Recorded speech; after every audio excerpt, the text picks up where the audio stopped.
Hello students, welcome to my class. आप सभी का स्वागत है मेरे इस सेशन में। प्रीवियस क्लास में मैंने आपको इंटरमॉलिक्यूलर फोर्स के बारे में बच्चों बता दिया था। आज जो गैस लॉ है उस पर अपन इंट्रोडक्शन करेंगे, कुछ लॉस के बारे में पढ़ेंगे और थोड़ी बहुत बातें भी करेंगे। चलो बच्चों, तो स्टार्ट करते हैं इस सेशन को बिना टाइम वेस्ट किए हुए। चलो, बहुत अच्छा।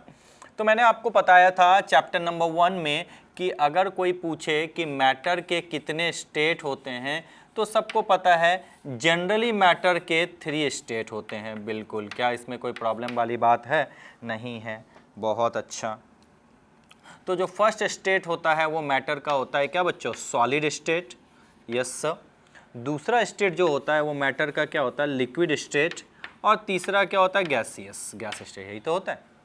और 2 मोर स्टेट और भी होते हैं, बीईसी और प्लाज्मा। अब देखो क्या होता है, आपको पता है सॉलिड में अगर मैं सॉलिड से लिक्विड की तरफ जाऊं और लिक्विड से गैस की तरफ जाऊं, तो आपको पता है पार्टिकल का जो क्लोजनेस है वो डिक्रीज होता है। यानी इंटरमॉलिक्यूलर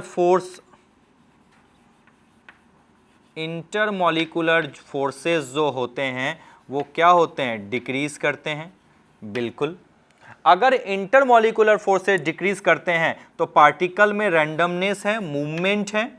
ठीक है, तो डेफिनेटली जो है, जो थर्मल मोशन है, जो थर्मल एनर्जी है, वो क्या होगी बच्चों? इंक्रीज करेगी। क्या कोई प्रॉब्लम वाली बात है? और थर्मल एनर्जी जो डायरेक्टली प्रोपोर्शनल टू क्या होता है? Kinetic energy. तो थर्मल मोशन है, तो अगर इंटरमॉलिक्यूलर फोर्स डिक्रीज करेगा, थर्मल मोशन और थर्मल एनर्जी क्या हो जाएगी? इंक्रीज करेगी। तो अगर कोई पूछे थर्मल मोशन या थर्मल एनर्जी किसमें ज़्यादा होगी? गैस में। किसमें कम होगी बच्चों? सॉलिड में। अब अगर तुमको सिंपल टेम्परेचर के टर्म्स में सॉलिड, लिक्विड और गैस का डेफिनेशन देने बोले, क्योंकि भैया थर्मल मतलब टेम्परेचर का कहीं ना कहीं, थर्मल मतलब क्या होता है? हीट। हीट मतलब क्या? कहीं ना कहीं टेम्परेचर का रोल तो है ही। तो पूछेगा सॉलिड क्या है? ऐसा टाइप मैटर का वो टाइप या वो सब्सटेंस जिसका मेल्टिंग पॉइंट, समझना, जिसका मेल्टिंग पॉइंट हाई हो अबव रूम टेम्परेचर। जिसका मेल्टिंग पॉइंट रूम टेम्परेचर से ज्यादा हो वो सॉलिड कहलाएगा। याद रखना। चलो, अगर रूम टेम्परेचर सबको पता है ना क्या होता है बच्चों? Yes sir, 27। ओके, अगर लिक्विड पूछे तो ऐसा सब्सटेंस जिसका मेल्टिंग पॉइंट रूम टेम्परेचर से लो हो but boiling point room temperature से हाई हो। याद रखना। तो वो क्या हो जाएगा आपका? Liquid state. क्या कोई प्रॉब्लम वाली बात है? नहीं। अब अगर कोई पूछे भैया गैसियस स्टेट क्या है, तो ऐसा सब्सटेंस या ऐसा टाइप मैटर का जिसका बीपीटी रूम टेम्परेचर से लो हो, यानी जिसमें रैंडमनेस बहुत ज़्यादा हो, काइनेटिक एनर्जी पार्टिकल की ज़्यादा हो जाए विथ इंक्रीजिंग इन टेम्परेचर। तो ये पार्ट होते हैं, यानी टेम्परेचर का रोल मैंने आपको बता दिया, सॉलिड, लिक्विड और गैस का। क्या कोई प्रॉब्लम वाली बात है? अब आपको पता है कि किसी भी गैस को अगर डिफाइन करना हो तो हमें बेसिकली कौन कौन से पैरामीटर की नेसेसिटी होगी? सर, गैस को अगर डिटरमाइन करना है तो हमें मास भी चाहिए होगा, वॉल्यूम भी चाहिए होगा। बिल्कुल सर जी। हमें टेम्परेचर तो चाहिए ही चाहिए होगा सर जी, प्रेशर भी चाहिए होगा और साथ में डेंसिटी भी चाहिए। ये जो नॉर्मल पैरामीटर हैं वो किसी भी गैस को डिफाइन करने के लिए हमें चाहिए ही चाहिए होता है। बहुत अच्छा। अगर आपसे कोई पूछे कि भैया ये एक कंटेनर है, समझना बच्चों अच्छी तरीके से, इस कंटेनर में ये गैस आपका कंप्लीटली फिल है, ठीक है, कोई दिक्कत? अब अगर आपसे कोई पूछे बताओ मास ऑफ द गैस क्या होगा, तो हम मास ऑफ द गैस निकालने के लिए क्या करेंगे? समझना मेरी बात। Mass of the gas equal to हम लोग क्या लिखेंगे? मास ऑफ द गैस, समझना, इंक्लूडिंग कंटेनर,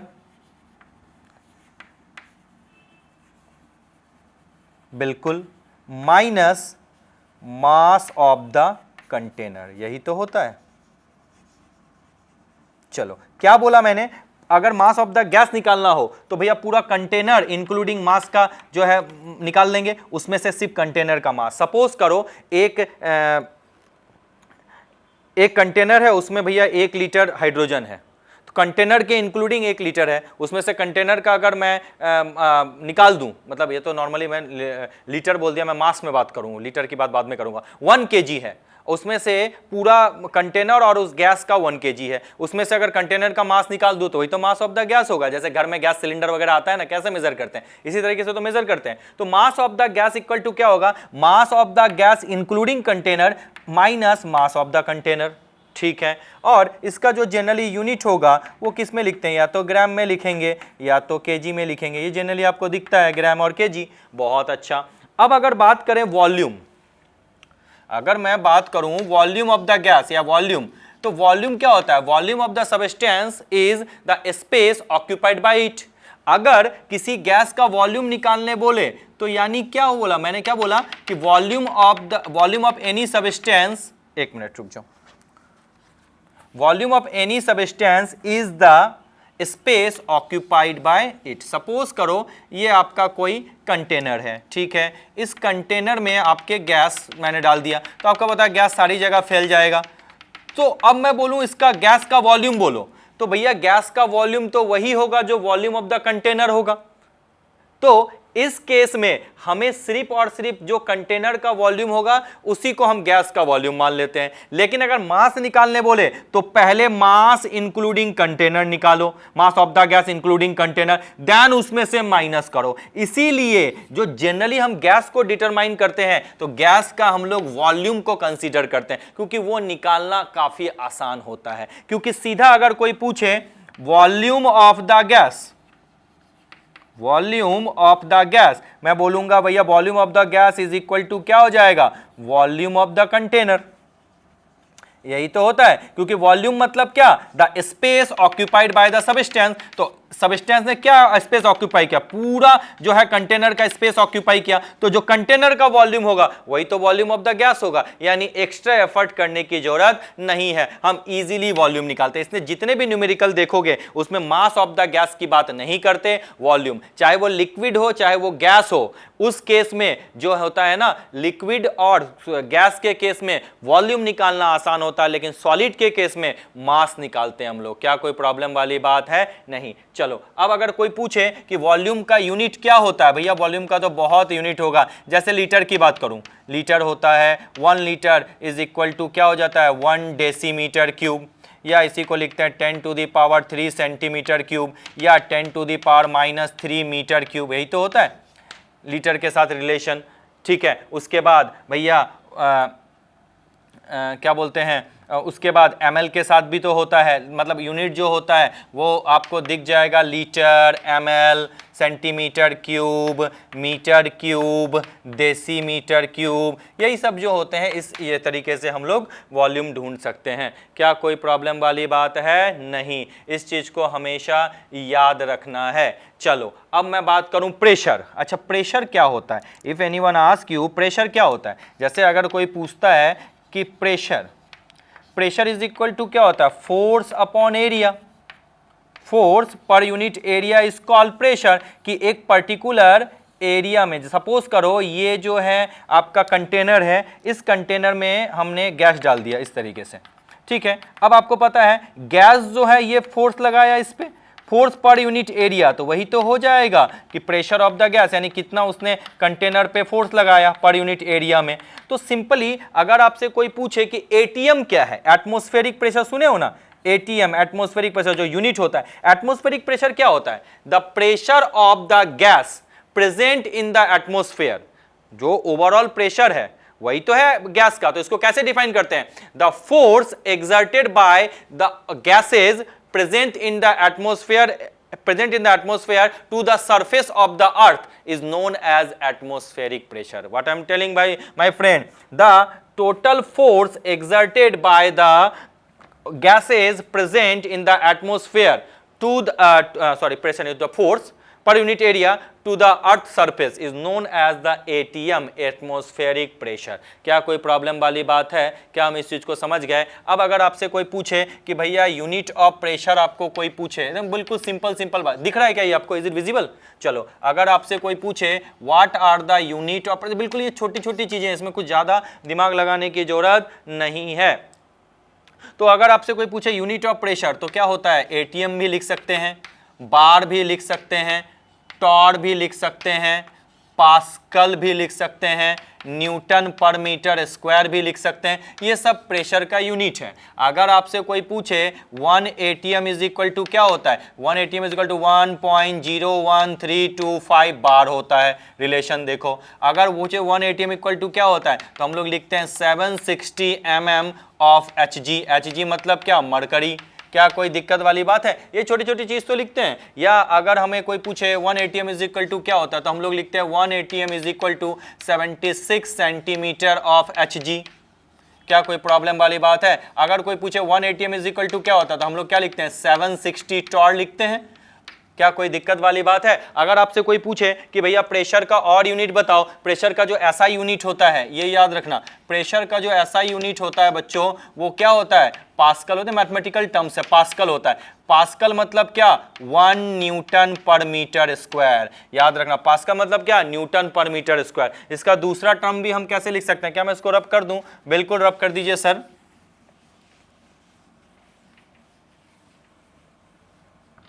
ठीक है, 1 न्यूटन मीटर। अब 1 न्यूटन इक्वल टू क्या होता है जल्दी बता दो, F इंटू ए। तो इसको तो हम लोग ऐसे भी लिख सकते हैं, केजी मीटर पर सेकेंड स्क्वायर, और इसको m टू द पावर -2। क्या इसको और सॉल्व कर लें, देखो कैसे ये हुआ, इसको भी थोड़ा समझ लो, फिजिक्स का थोड़ा टर्म्स है। आपको पता है फोर्स इज इक्वल टू क्या, sorry pressure is equal to क्या होता है, फोर्स अपॉन एरिया। चलो फोर्स का क्या होता है जल्दी बता दो, m इंटू ए, एक्सल m into A upon area, A for area. Mass का क्या लिखते हैं जल्दी बता दो, केजी। एक्सेलेरेशन क्या लिखते हैं, मीटर पर सेकेंड स्क्वायर, और एरिया को क्या लिखते हैं, मीटर स्क्वायर लिखते हैं क्या, बिल्कुल। अब ये और ये कैंसिल हो गया तो क्या लिखेंगे, केजी पर मीटर पर सेकेंड स्क्वायर। लो ये और एक यूनिट आ गया। अब आपसे पूछे क्या रिलेशन होता है तो आपको ये चीज़ समझ में आना चाहिए। बिल्कुल मैं इजीली बता देता हूँ, कोई प्रॉब्लम वाली, बिल्कुल ये सब यूनिट है। ठीक है, अब मैं लिख सकता हूँ 1 बार इज इक्वल टू होता है 10 टू द पावर 5 पास्कल। तो आपको पता है 1 एटीएम इज इक्वल टू क्या होता है, 1.01325। ठीक है, बार। तो अब 1 बार में कितने पास्कल होते हैं, इतना। तो 1 एटीएम में कितने पास्कल होंगे, 1.01325 into 10 to the power 5 pascal. ये सब बिल्कुल रिलेशन है, एक दूसरे के साथ लिंकअप होते हैं। क्या कोई प्रॉब्लम वाली बात है, कहीं पे जितना फोर्स लगे वो per unit area, that is force. चाहे वो गैस कंटेनर में लगाए, चाहे वो अर्थ के सरफेस पे जो डिफरेंट गैसेस हैं वो पर यूनिट एरिया में लगाएं, that is called ATM, atmospheric pressure. अब आपको बता दूं छोटा सा बात, थोड़ा सा इसमें और डेरिवेशन अपन कर सकते हैं, क्या करके देखें, क्या बोलते हो। और भी हम लोग इसको डेरिवेशन कर सकते हैं। जैसे अगर आपसे पूछे P इज इक्वल टू क्या होता है, F इंटू ए। अच्छा P इज इक्वल टू क्या होता है, F अपॉन ए, और F इज इक्वल टू क्या होता है, M इंटू ए। अच्छा इसको क्या लिख सकते हैं, F is equal to P into A भी तो लिख सकते हैं। एरिया इज इक्वल टू क्या होता है, L स्क्वायर। ठीक है, फोर्स इज इक्वल टू क्या होता है, m upon m into a. Acceleration is equal to हम लोग क्या लिख सकते हैं, चेंज इन वेलोसिटी, या m upon a is equal to क्या लिख सकते हैं, डेंसिटी भी तो लिख सकते हैं। तो अलग अलग तरीके से अलग अलग डेरिवेशन इस रिगार्डिंग हो सकता है कि हम भैया अलग अलग तरीके से इस चीज को आगे बढ़ सकते हैं। चलो अच्छा, इसको हम लोग थोड़ा सा और मॉडिफाइड कर देते हैं। चलो मैं ऐसे लिखूं, P is equal to F upon A. चलो कोई प्रॉब्लम वाली बात नहीं है। चलो F इज इक्वल टू क्या होता है, P इंटू ए। अच्छा, और डेंसिटी इज इक्वल टू क्या होता है जल्दी बता दो बच्चों, मास अपॉन वॉल्यूम होता है क्या, बिल्कुल मास अपॉन वॉल्यूम होता है। तो चलो अब मैं बोलूं कि भैया वॉल्यूम इज इक्वल टू क्या हो जाएगा जल्दी बता दो, तो वॉल्यूम इज इक्वल टू हो जाएगा मास अपॉन डेंसिटी। क्या कर सकता हूं क्या, बिल्कुल। चलो अच्छा, फोर्स के जगह पे और हम लोग क्या क्या लिख सकते हैं, फोर्स के जगह पे हम लोग प्रेशर और वॉल्यूम के टर्म्स में, डेंसिटी के टर्म्स में कुछ और लिख सकते हैं, m इंटू ए छोड़ के और कुछ लिख लें। अगर नॉर्मली मैं लिख दूं F is equal to P into A, ये भी तो लिख सकता हूं। चलो अच्छा, प्रेशर तो फोर्स इंटू एरिया हो गया, तो यहाँ पे नहीं छोड़ो, ऐसे भी हम लोग लिख सकते हैं और डेंसिटी के टर्म्स में भी लिख सकते हैं। अगर हम लोग को डेरिवेशन भी करना हो तो pressure is equal to rho g h के टर्म्स में भी हम लोग लिख सकते हैं। मैंने सोचा था उसका भी आगे बढ़ के कर दूं, लेकिन कोई मतलब नहीं है, क्योंकि आगे जब मैं और डेरिवेशन करूंगा तब वो आपका अपने आप डेरिवेशन आ जाएगा। Clear to you? Yes sir. चलो ये प्रेशर के कुछ एक हो गए। अब आपसे कोई पूछा जाए कि भैया टेम्परेचर क्या होता है, तो इस चीज को बहुत अच्छे तरीके से समझो बच्चों। चलो, टेम्परेचर क्या होता है? टेम्परेचर मतलब क्या होता है? टी मतलब किसी का भी बॉडी का जो डिग्री ऑफ हॉटनेस है और कोल्डनेस है उसी को हम लोग क्या बोलते हैं, उसके मेजरमेंट को क्या बोलते हैं? टेम्परेचर। टेम्परेचर जनरली किस में मेजर होता है? डिग्री सेल्सियस, फ़ारेनहाइट में, और या तो क्या होता है केल्विन में। ऐसा यूनिट क्या है? केल्विन। और आपको पता है अगर जैसे 25 डिग्री सेल्सियस को अगर केल्विन में चेंज करना है तो हम लोग क्या लिखते हैं? 273.15 या 16। ऑलमोस्ट हम लोग क्या लिखते हैं? 25 प्लस 273, ताकि न्यूमेरिकल करना आसान हो जाए। तो हम लोग क्या लिख देते हैं? 298 केल्विन। क्या कोई प्रॉब्लम वाली बात है? चलो जल्दी बता दो, क्या कोई प्रॉब्लम वाली बात है? आ गया समझ में?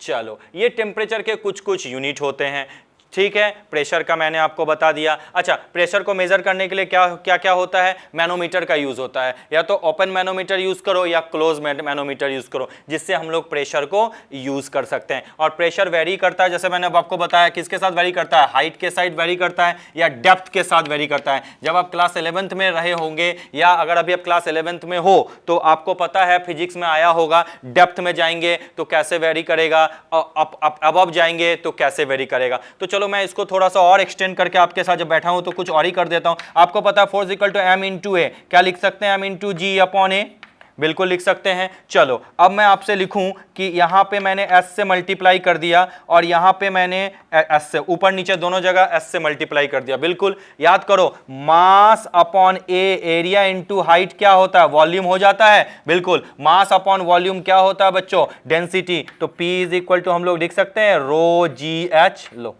काम खत्म, लो ये प्रूफ हो गया। P is equal to rho जी है, ज्यादा दिमाग हमने नहीं लगाया। क्या किया? S से मल्टीप्लाई ऊपर नीचे दोनों जगह कर दिया। A इंटू एच क्या हो गया? Volume, and mass upon volume क्या होता है? डेंसिटी। तो रो जी एच आ गया। क्या कोई प्रॉब्लम वाली बात है? नहीं, ये सब बहुत छोटे छोटे चीजें हैं जो आपके बहुत काम आने वाली है। चलो, अब गैस के नेचर को अच्छी तरह से जानने के लिए बहुत सारे साइंटिस्टों ने अलग अलग लॉ दिए थे, और ऐसे लॉज को हम लोग बोलते हैं गैस लॉज। कौन सा लॉ बोलते हैं? Gas laws. बहुत अच्छी बात है। तो सबसे पहला जो लॉ था वो है बच्चों बॉयल्स लॉ। कौन सा लॉ मैंने बोला? Boyle's law. बॉयल्स ने क्या बोला था? देखो, एट कांस्टेंट टेम्परेचर, अगर टेम्परेचर कांस्टेंट है या एट अ पर्टिकुलर टेम्परेचर, एक पर्टिकुलर टेम्परेचर फिक्स टेम्परेचर कर दिया, जो volume of a given mass of a gas, वो जो होगा इनवर्सली प्रोपोर्शनल टू क्या हो जाएगा? प्रेशर के। क्या बोला उसने? एट अ कांस्टेंट टेम्परेचर और at a particular temperature volume of a given mass of a gas is inversely proportional to pressure. यानी अगर हम कंप्रेस करते हैं, देखो होता है ना, अगर प्रेशर बढ़ेगा तो वॉल्यूम घटेगा, और अगर वॉल्यूम बढ़ेगा तो प्रेशर घटेगा। यानी दोनों एक दूसरे के क्या है? इनवर्सली प्रोपोर्शनल है। हम क्या लिख सकते हैं? V is equal to K upon P। क्या हम लिख सकते हैं क्या? यानी हम लिख सकते हैं PV is equal to K is equal to constant. यही तो फॉर्मूला है, PV is equal to K is equal to constant. और ये होता कब है? When temperature remaining constant. मैं इस तरफ थोड़ा आ जाऊं, विजिबल? ओके। तो चलो अब इसको मैंने बहुत अच्छे से कर लेना है। और इसको देखो, सपोज करो कोई अलग अलग कंडीशन है, एक बार प्रेशर P1 है और वॉल्यूम V1 है, और दूसरे केस में प्रेशर P2 है एंड वॉल्यूम V2 है। ठीक है, तो भैया इनके बीच में क्या रिलेशन होगा? आपको पता है P1 V1 is equal to K मतलब क्या? कांस्टेंट। बहुत अच्छी बात है। अब दूसरा case P2V2 is equal to, भी तो K होता है कांस्टेंट, बिल्कुल। तो भैया रिलेशन क्या हो जाएगा जल्दी बता दो, P1V1 इज इक्वल टू क्या हो जाएगा P2V2, या P1 is equal to P2V2 upon V1। याद रखना इस पे न्यूमेरिकल आता है। दो अलग अलग कंडीशंस हैं, वॉल्यूम प्रेशर P1 मेजर किया और वॉल्यूम V1 मेजर किया, फिर प्रेशर P2 मेजर किया एंड वॉल्यूम V2 मेजर किया, तो इनके बीच में क्या हो जाएगा, रिलेशन हो जाएगा। क्या कोई दिक्कत वाली बात है? नहीं। अब इसका और थोड़ा सा चीज समझ लो, बिल्कुल इसको ओपन कर देंगे बहुत अच्छे तरीके से। देखो आपको पता है volume V is equal to क्या होता है, यहां पे मैंने लिख दिया K/P। क्या कोई प्रॉब्लम वाली बात है? नहीं। आपको पता है वॉल्यूम वेरी करता है लेकिन डेंसिटी हमेशा क्या होता है, फिक्स होता है। चलो डेंसिटी के टर्म्स में देख लूं, डेंसिटी इज इक्वल टू क्या होता है बच्चों, जल्दी बता दो, मास अपॉन वॉल्यूम। अच्छा सर जी, बहुत अच्छी बात है। तो भैया वॉल्यूम इज इक्वल टू क्या हो जाएगा, जल्दी बता दो, मास अपॉन डेंसिटी होगा क्या? बिल्कुल, कोई दिक्कत वाली बात नहीं है। तो मैं इसको यहां वॉल्यूम के जगह पे क्या लिख सकता हूं, mass upon density is equal to K/P। अब इसको मैं थोड़ा सा रेसिप्रोकल कर दूं तो क्या लिख सकता हूं, density upon mass is equal to P/K लिख सकता हूं क्या? चलो अब इसको न्यूमेरिकल नोटेशन में लिख दूं, rho upon M is equal to P upon K। ये m इधर चला गया तो rho is equal to M/K into P लिख सकता हूं क्या मैं? आपको पता है for a given mass of a gas, यानी मास फिक्स है और K अपने आप कांस्टेंट है, तो क्या मैं लिख सकता हूं M upon K is equal to constant. मान लू for a given mass of a gas, यानी m upon K is equal to क्या मैं K डैश लिख सकता हूं, तो क्या हो जाएगा, density is equal to K dash P। K dash भी क्या है आपका, कांस्टेंट है। कहने का मतलब क्या कहता है कि density is directly proportional to pressure. क्या करेंगे, density of a given mass of a gas is directly proportional to pressure. I am moving here. एक एक चीज मैं आपको बता दूंगा, कहीं पर भी कोई दिक्कत वाली बात नहीं आएगी, घबराने की कोई बात नहीं है। तो इसी का यूज जो सिग्निफिकेंस होता है उसमें होता है। देखो कैसे होता है समझना। आपको पता है जब हम हायर एल्टीट्यूड पे जाते हैं तो प्रेशर क्या होता है बच्चों, डिक्रीज करता है। अगर प्रेशर डिक्रीज करेगा तो density of a given mass of a gas decrease करेगी क्या? बिल्कुल। जब डेंसिटी कम हो जाएगी तो क्या सांस लेने में तुम्हें प्रॉब्लम होगी? बिल्कुल होगी। सांस लेने में जब प्रॉब्लम होगी तो हमारे क्या होता है, अरे बाप रे बाप, हम तुरंत गिर जाएंगे। इसीलिए जब हम लोग रॉक क्लाइंबिंग करते हैं यानी हायर एल्टीट्यूड में जाते हैं तो बोलते हैं भैया साथ में ऑक्सीजन सिलेंडर लेके जाओ, क्योंकि ऊपर जाने से एटमॉस्फेरिक प्रेशर कम और इसलिए डेंसिटी जो है गैस की कम हो जाएगी, जिसके चलते लेस एयर क्या हो जाएगा, लेस डेंस। जब एयर लेस डेंस हो जाएगा तो कम एयर मिलेगा सांस लेने को, एयर कम मिलेगा तो तकलीफ होगी, दिमाग चक्कर लगने लगेगा, सांसें, हार्ट बीट बढ़ जाएगी, जो भी मेडिकल जो भी बायोलॉजिकल चेंजेस होंगे वो। इसीलिए कहते हैं जब भी रॉक क्लाइंबिंग के लिए जाओ तो ऑक्सीजन सिलेंडर लेके जाओ। ये इसका सिग्निफिकेंस था, ये लोग प्रूव करके बता दिया। क्या कोई प्रॉब्लम वाली बात है? नहीं। बहुत अच्छा। अब आपसे पूछा जाए कि भैया ये जो आपने बताया इसका ग्राफिकल रिप्रेजेंटेशन भी बताओ। देखो बहुत आसान है, ग्राफिकल रिप्रेजेंटेशन। तो देखो बच्चा इसका ग्राफिकल रिप्रेजेंटेशन कैसे होता है इस चीज को समझना। आपको पता है P और V एक दूसरे के क्या हैं, जल्दी बता दो बच्चों। सर P और V एक दूसरे के आपके हैं इनवर्सली प्रोपोर्शनल। तो इनवर्सली प्रोपोर्शनल का ग्राफ कैसा होता है, बिल्कुल ऐसा हो जाएगा क्या? बिल्कुल सर जी, बहुत अच्छी बात है। अब अगर मैं बोलूं अलग अलग तीन टेम्परेचर हैं तो भैया पर्टिकुलर टेम्परेचर यानी T1 T2 और T3 तब भी तो बनेगा। अच्छा P और V या V और P ऐसे भी लिख सकते हो, कोई प्रॉब्लम वाली बात नहीं है। तो फिर से मैं V और P का और ग्राफ बना देता हूँ तीन अलग अलग टेम्परेचर पे, ये एक और ये एक, ऐसा हो जाएगा। मैंने मान लिया ये टेम्परेचर है T1, ये टेम्परेचर है T2 और ये टेम्परेचर है T3। रिलेशन क्या होगा, T3 greater than T2 greater than T1। ये पहला ग्राफ हुआ V और P का या P और V का। चलो मैं थोड़ा सा आगे बढ़ता हूं, इस तरफ ध्यान देना। चलो अगर मैं ध्यान देता हूं तो इस केस में देखो क्या हो जाएगा। नेक्स्ट ग्राफ, अगर मैं बोलूं कि भैया PV इज इक्वल टू के है, क्या बोला मैंने, PV इज इक्वल टू के है, तो भैया कांस्टेंट है। तो अगर मैंने ग्राफ बना दिया PV और P का, तो आपको पता है कांस्टेंट होगा, तो क्या हो जाएगा, स्ट्रेट लाइन होगा। होगा कि नहीं, बिल्कुल। अगर 3 टेम्परेचर है तो मैंने 3 लाइन बना दी। यहां पे मैंने लिख दिया बच्चों T1 T2 और T3। तो भैया रिलेशन क्या है, T3 greater than T2 greater than T1। लो जब PB और P का ग्राफ बनेगा तो इस तरह से स्ट्रेट, एक ही चीज़ के देखो कितने अलग अलग मॉडिफिकेशन होते हैं। क्या कोई प्रॉब्लम वाली बात है? अगर आपको कहीं भी प्रॉब्लम हो तो you can definitely talk to me. चलो मैं नेक्स्ट ग्राफ बना दूं, इस तरफ आ जाऊं। अगर मैं बोलूं कि P और V एक दूसरे के क्या है, इन्वर्सली प्रोपोर्शनल है, यानी P या 1/V का ग्राफ बनाओ या V और 1/P का बनाओ, तब तो क्या डायरेक्टली प्रोपोर्शनल हो गया। Pressure is inversely proportional to V यानी 1/V। अब P और 1/V है यानी डायरेक्टली प्रोपोर्शनल है, ऐसे ही तो लिखते हैं, V is directly proportional to 1/P और P is directly proportional to 1/V। इसी तरीके से तो लिखते हैं। तो P और 1/V का मैं ग्राफ बना दूं तो इस बार ग्राफ क्या बनेगा, बिल्कुल स्ट्रेट लाइन बनेगा, बिल्कुल इस तरीके से बनेगा ना बच्चों। माना ये टेम्परेचर T है और अगर 3 टेम्परेचर है तो तीनों टेम्परेचर का ग्राफ ऐसा बनेगा। बिल्कुल सर जी, बहुत अच्छी बात है, बिल्कुल इस तरीके से ही तो बनेगा,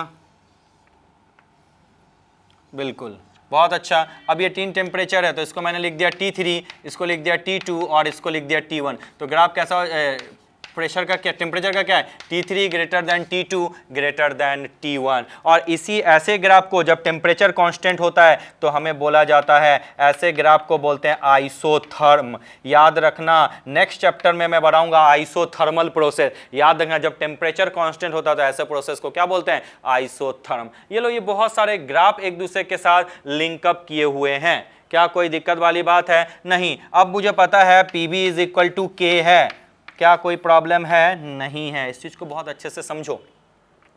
क्या है, PB इज इक्वल टू के है। मैंने क्या किया, टेकिंग लॉग बोथ साइड, मैंने क्या किया, बड़े मजे से दोनों साइड में लॉग ले लिया।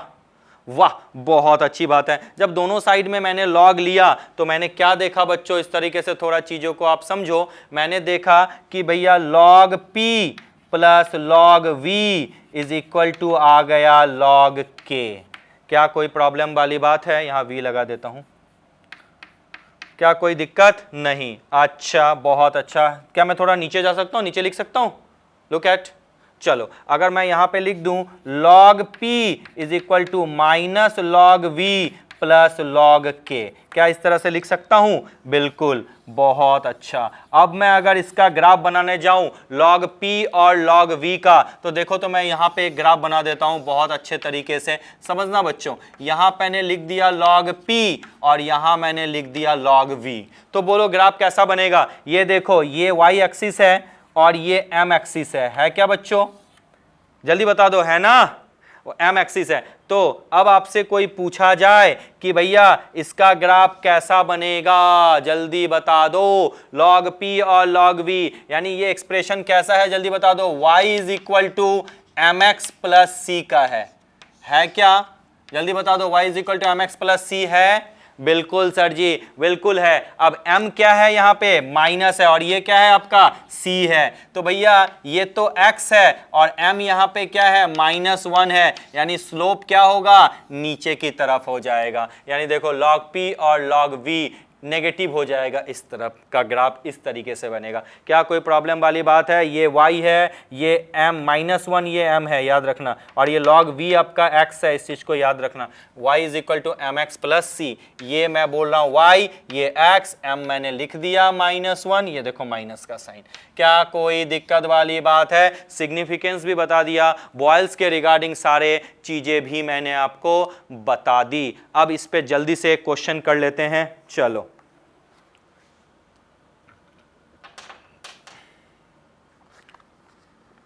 क्वेश्चन क्या है,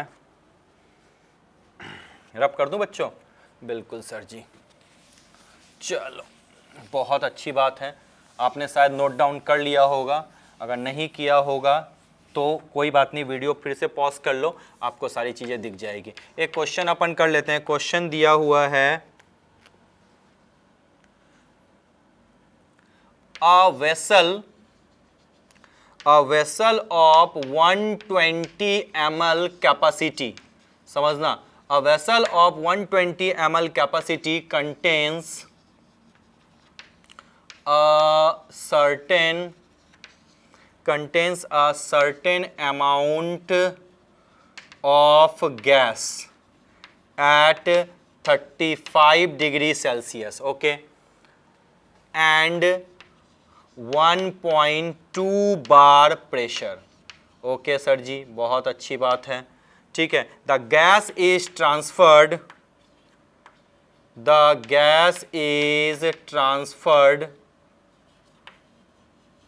to another vessel of volume, बिल्कुल, of volume 180 ml at 35 degree Celsius, okay. तो बोलता है what would be its pressure, what would be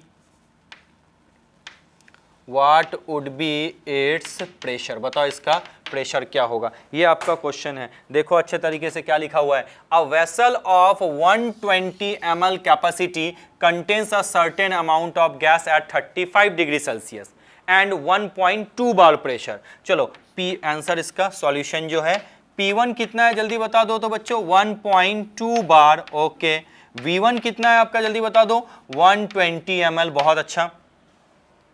कहता है द गैस को ट्रांसफर किया गया अनदर वेसल में, अब वॉल्यूम, अब उसकी वॉल्यूम क्या है 180 ml, जो कि कंटेनर का वॉल्यूम होगा वही तो वॉल्यूम ऑफ गैस होगा, ये तो हम सब अभी बता चुके हैं। तो बोलता है what would be it pressure, यानी P2। अब देखो दोनों कंडीशन में आपके क्या है, टेम्परेचर कांस्टेंट है। जब टेम्परेचर कांस्टेंट होता है कौन सा लॉ लगता है बच्चों, बॉयल्स लॉ। बॉयल्स लॉ है क्या, P1 V1 is equal to P2 V2, है क्या, बिल्कुल। तो P2 इज इक्वल टू क्या हो जाएगा, P1 V1 upon V2। P1 कितना 1.2, V1 कितना 120, ये कितना 180, 0 6 2 जा 12, 6 3 जा 18, कोई प्रॉब्लम वाली बात है नहीं। ये 0.4 यानी P2 इज इक्वल टू क्या आ जाएगा 0.8 बार। लो आंसर आ गया, एकदम बिल्कुल सिंपल क्वेश्चन आता है। इसी में जब गैस लॉ आ जाएगा, सारे गैस, आइडल गैस इक्वेशन, तब आपको क्वेश्चन टफ लगता है, बल्कि लगता है। बट अब बच्चों लेकिन बल्कि है नहीं, मैं आपको एक एक क्वेश्चंस करा दूंगा सब टॉपिक्स पे, तो कोई प्रॉब्लम वाली बात नहीं होने वाली। चलो नेक्स्ट क्वेश्चन की, नेक्स्ट टॉपिक की तरफ हम बढ़ते हैं। नेक्स्ट लॉ है बच्चों चार्ल्स लॉ। कौन सा लॉ है, चार्ल्स लॉ। देखो चार्ल्स लॉ क्या है, चार्ल्स लॉ, चार्ल्स ने क्या बोला था समझना, चार्ल्स ने V और T का रिलेशन दिया था। इसमें तो टेम्परेचर कांस्टेंट, अब ये कहता है pressure remaining constant.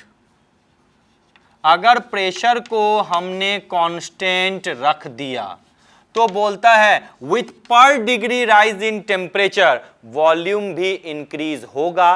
As per the rule Vt is equal to V0 plus T, okay, V0 plus T into per degree rise, that is upon 273। याद रखना इस चीज को, मैंने क्या बोला फिर से समझो, Vt is equal to V0 plus T, V0 upon 273।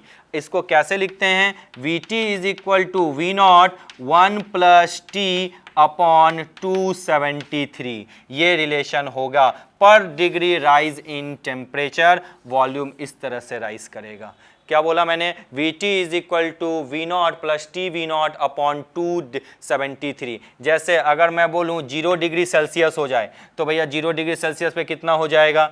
उसके बाद अगर मैं बोलूँ टेम्परेचर माइनस 273 डिग्री सेल्सियस हो जाए, तब देखो क्या होता है, V माइनस 273 डिग्री, कोई problem, is equal to V0 1 plus minus 273 upon 273। ये और ये कैंसिल हो जाएगा, तो क्या बचा, ध्यान रखना ये बहुत अच्छी चीज है।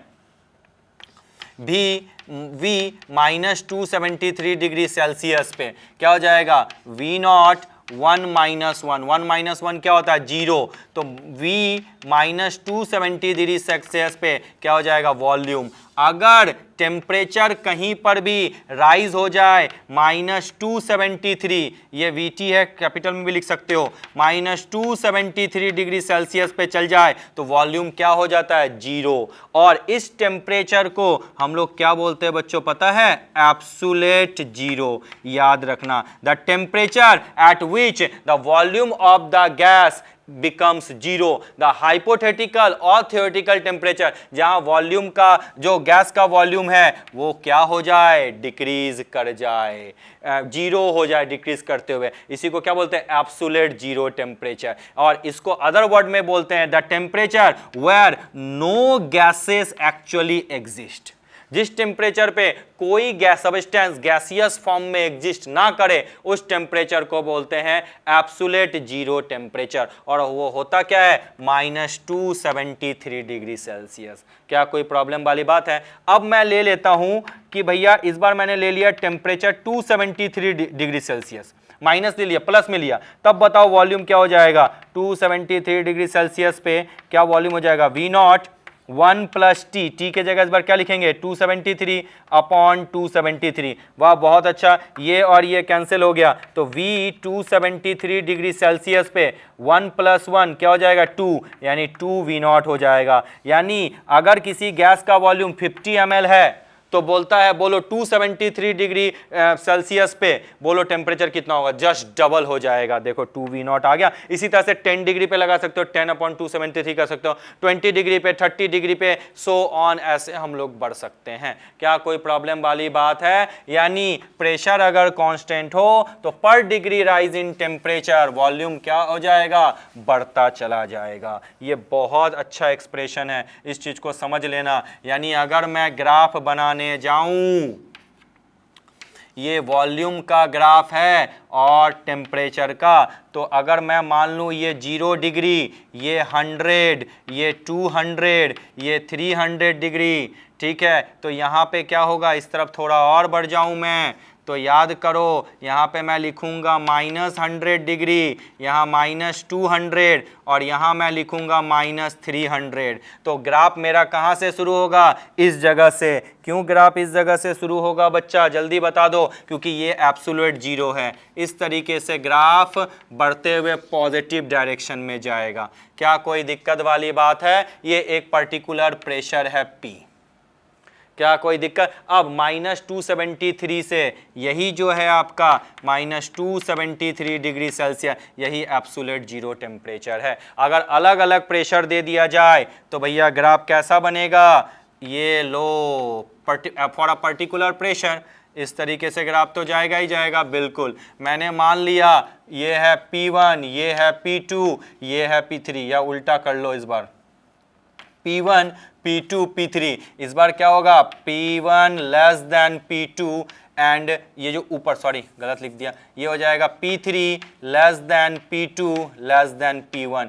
याद रखना इस चीज को, क्योंकि प्रेशर और वॉल्यूम एक दूसरे के क्या होते हैं, इनवर्सली प्रोपोर्शनल होते हैं। ये देखो ग्राफ, ठीक है, आपके बुक में ग्राफ इस तरीके से भी बनाया हुआ है, तो उससे घबराने की कोई बात नहीं है। वो यहाँ से भी स्टार्ट करके इस तरीके से बढ़ चुके हैं, ठीक है। इसको उसने लिख दिया था P3 P2 और P1, तो क्या हो जाएगा P3 P2 एंड P1। क्या कोई दिक्कत वाली बात है? क्या कोई प्रॉब्लम वाली बात है? ये आपका V और टेम्परेचर का ग्राफ है। यहाँ पे टेम्परेचर, यहाँ लिख देना टेम्परेचर इन डिग्री सेल्सियस, ये डिग्री सेल्सियस पे टेम्परेचर है, यही है चार्ल्स लॉ। क्या कोई दिक्कत वाली बात नहीं है? अब अगर आपसे कोई पूछे भैया चार्ल्स लॉ का सिग्निफिकेंस क्या है, देखो बहुत छोटी सी बात है, आपको पता volume is directly proportional to T। इसका मतलब क्या, ओवरऑल अगर मैं बात करूं तो यही तो हो गया कि पर डिग्री राइज यानी volume is directly proportional to T। In other words यानी V is equal to KT, यानी V/T is equal to K is equal to constant. यही तो होगा बच्चा, बिल्कुल, बहुत अच्छी बात है। अब अगर दो अलग अलग कंडीशन हो तो भैया V1 T1 is equal to K, और दूसरा टेम्परेचर में फिर से क्या लिखेंगे, दूसरा कंडीशन में V2, जैसे ये अलग अलग कंडीशन है ना, V2 T2 is equal to K, तो दोनों में मिला के हम लोग क्या लिखेंगे, V1 T1 is equal to V2 upon T2, यही तो होगा, V1 upon T1 is equal to V2 upon T2। इसी पे तो न्यूमेरिकल बनेगा, क्योंकि ये अलग मेथड है कि V is directly proportional to temperature. चलो अब आपको पता है कि volume is density is equal to क्या होता है, मास अपॉन वॉल्यूम। हमको पता है कि डेंसिटी इज इक्वल टू क्या होता है, m अपॉन v, तो v इज इक्वल टू क्या हो जाएगा, मास अपॉन डेंसिटी होगा। बिल्कुल, अगर मैं ये वैल्यू यहां पुट कर दूं तो मैं लिखूंगा mass upon density is equal to kT। क्या कोई प्रॉब्लम वाली बात है, नहीं। और मैं क्या लिख सकता हूं, इसको ऊपर कर दूं तो density upon mass is equal to kT, sorry अगर रेसिप्रोकल कर दूं तो 1 अपॉन kT। चलो ये m ऊपर चला गया, density is equal to m upon k into 1/t। बहुत अच्छी बात है, m upon k for a given mass of a gas, तो मास भी constant for a given mass यानी एक पर्टिकुलर मास, तो मैं लिख सकता हूं density is equal to k dash upon t। यानी इससे क्या पता चला आपका कि डेंसिटी और टेम्परेचर एक दूसरे के क्या है, इनवर्सली प्रोपोर्शनल हैं। यानी अगर आप टेम्परेचर बढ़ाओगे तो डेंसिटी गैस की क्या होगी, कम। इसीलिए हॉट एयर बलून का कॉन्सेप्ट आता है बच्चों। क्या बोला, हॉट एयर बलून, यानी जब बलून को हीट करते हैं तो जो उसके अंदर जो गैस है उसकी डेंसिटी कम हो जाती है, जो बाहर में एयर है, जो बाहर में गैस है उसकी डेंसिटी, जब डेंसिटी कम होगी तो कोई चीज क्या होती है बच्चों, ऊपर जाती है। इसीलिए हॉट एयर बलून का कंसेप्ट चार्ल्स लॉ से आया, इस डेरिवेशन से आया। टेम्परेचर बढ़ाओगे तो डेंसिटी जो फिल्ड गैस है उसकी घटेगी, अगर डेंसिटी घटेगी तो ये जो आपका गुब्बारा है ये ऊपर जाएगा, क्योंकि अब जो इसके अंदर जो गैस है उसकी डेंसिटी एयर की डेंसिटी से, जो बाहर एयर है उसकी डेंसिटी से कम है। तो कोई चीज कम होती है तो ऊपर तो जाती है, इसलिए हॉट एयर बलून का कंसेप्ट है। क्या कोई प्रॉब्लम वाली बात है बच्चों? चलो समय आ चुका है आपसे विदा लेने का, टाइम खत्म हो चुका। नेक्स्ट क्लास में हम आगे और लॉस के बारे में करेंगे। तब तक बच्चों इनको रिवाइज करो। आबाद रहो। Bye bye. Thank you so much.